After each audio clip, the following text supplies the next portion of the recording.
ang nagmamay-ari ng kapangyarihan sa buong gobyerno at siya ang nagsabi nga sinita pa niya according to reports, inside report, sinita pa niya si Lucas Bersamin, yung dating Supreme Court Chief Justice at naging Executive Secretary nila, na kanino ka ba nagtatrabaho? Sa mga Duterte o sa amin?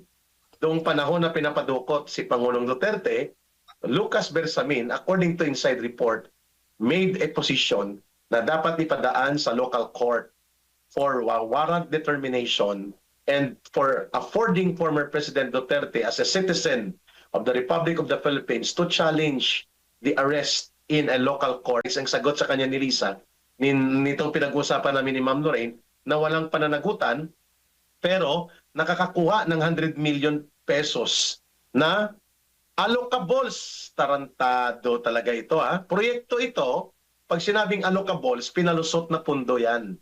Allocation ang root word niyan. 100 million. 100 million, Ma'am Lorraine.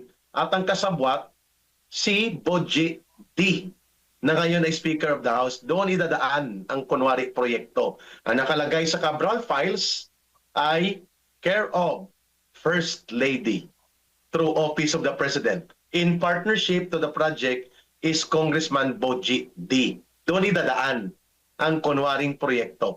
Most likely, ito ay kinulimbat na pera.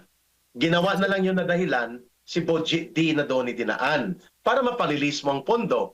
Pero walang proyekto, walang ginamitan para sa kabutihan ng mamamayan, hindi siya opisyal ng gobyerno, hindi halal, hindi appointed, walang pananagutan, pero kaya niyang kumuha ng 100 million pesos. Ma'am Lorraine, we're talking about Lisa Araneta Marcos. Nasa Cabral Files pala siya. It's not shocking, no? It's not shocking yung nanandyan si Lisa Marcos, no?